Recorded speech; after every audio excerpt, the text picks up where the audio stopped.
Stuffed lamb with spinach and pine nuts. Stuffed meats are perfect for special occasions. They look impressive, taste amazing, but more importantly, they are so simple to do. Pan on for the stuffing. It's a saddle of lamb, basically a sort of Rolls-Royce cut, perfectly shaped, and it suits stuffing to an absolute T. For the stuffing, finely chop an onion. Garlic, nice thin slices. Oil in. Onions and garlic in. Just salt and pepper. Make sure the stuffing is beautifully seasoned so it helps to season the inside of the lamb. Now we've got the colour on those onions. We're going to throw in some pine nuts. And that helps to give a bit of a texture. Here's where it starts getting really exciting. Spinach in. And just lay the spinach over the pine nuts. It looks like a lot of spinach, but that's going to condense and disappear almost instantly. There's so much more flavour in spinach when you saute it, as opposed to steaming it or boiling it. Gas off, and look at that. Now, to bring that together, no eggs, no breadcrumbs, crumpled feta over the spinach. Feta cheese adds a beautifully salty, sharp and creamy flavour. What this does, it brings that stuffing together. Now, open up the lamb. Keep those little fillets to the side. That's the channel that we want to stuff. So I want to just open that up a little bit there. Salt and pepper, lightly. And before we put our stuffing in, we're going to season it with sumac. Sumac is a wonderful lemony spice that goes brilliantly with lamb, and you can get it in most big supermarkets. And it sort of cuts through that thick, rich sweetness of the lamb. Open up that lamb there. Take a spoon. If you're preparing this for the day ahead, then let the stuffing cool down. It's inevitable when you start rolling it and tying it, some's going to squeeze out, so load up the ends. Take these beauties, these little fillets, and just support that stuffing and sort of increase that beautiful tunnel. And then from there, over, there, and bring that towards you, and then roll. Like I said, some of the stuffing's going to come out. Now, just tie it. First off, around the side. And don't worry about some flash butcher's knot. Just tie it.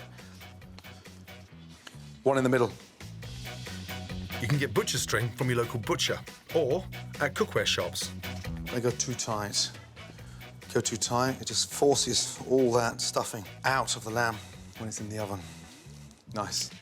Now, we'll just season the top of it. Roll the joint to make sure all the skin gets seasoned. Now, you think normally that just goes in the oven like that. That's how my mum would do it, but get your tray onto the gas. Oil in. Get it really nicely coloured. None of your stuffing's coming out of the sides, really important. Look at that colour, beautiful. It does kick-start the roasting process. Gas off, into the oven. Cook for 45 to 55 minutes, depending on how pink you want your lamb. Lift the lamb out of the fat to rest. Resting it raised up in the tin will stop it cooking, but not cool it down too quickly, and means you won't lose any of those lovely juices. Next, I'm making a simple but sophisticated accompaniment for the lamb. Top and tail the cucumber. Peel it. Cut the cucumber into 3 and just core. Taking out all that, it's just sort of watery, seedy, and it spoils the flavour. Slice the cucumber. Cucumber in. Really nice way of making a cheap and cheerful cucumber look glamorous. We're going to dress that cucumber with a nice fresh yoghurt. A couple of tablespoons. Next, some fresh mint. Dress it. Touch of salt. Touch of pepper. And then pomegranate molasses. That just sweetens it up. Finish that with lemon. Mix that up. Lamb is rested. Carefully take off the string and then just gently pull them back. Straight edge knife that's going to cut through that crispy fat on the outside instantly. I tied it purposely so I can get my portion control from the lines. Hold it nice and firmly. Look at your line where the string was, and look. And this one is going to be amazing. Lay and down. Just in those two slices there, it proves that stuffing meats is for special occasions, because that is a saddle of lamb at its absolute best. Stuffing meats and fish not only makes them look fantastic, it also gives them an extra added flavour dimension too. Once you've mastered the technique, you'll be able to turn out dishes that will guarantee you'll have an unforgettable feast. Fresh prawn rolls. One of the keys to cooking for crowds is creating that atmosphere and that buzz. Getting your guests to sort of almost get involved and dip in and dip out. This is an exciting, fragrant wrap that is so easy to do. First off, soak the noodles. These are thin glass noodles. Basically, bring the kettle up to the boil and just pour. Just let them steep there for a couple of minutes. The noodles are for my prawn rolls. As they soak, I'm going to make a spicy dipping sauce to go with them. Start off with sugar. We're trying to create that sweet, sour, salty, but a really nice sort of heated sauce as well. Rice wine vinegar, that will dissolve the sugar. Fish sauce, now that's going to give it its saltiness. Next, the chili. I want the seeds left in, because I want some power. Chili in, a little bit of garlic. Don't need to chop it too finely, just slice it. Take a spring onion, just top and tail them. Slice.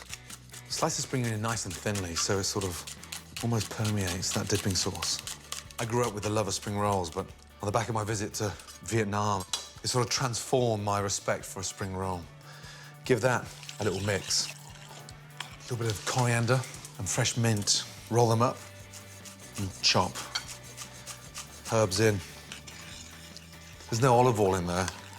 There's no cream, there's no butter. It's just a really nice, light dipping sauce. And wow, got all those senses going on. Now, we're gonna make the filling for the wraps. A really nice, fresh noodle salad.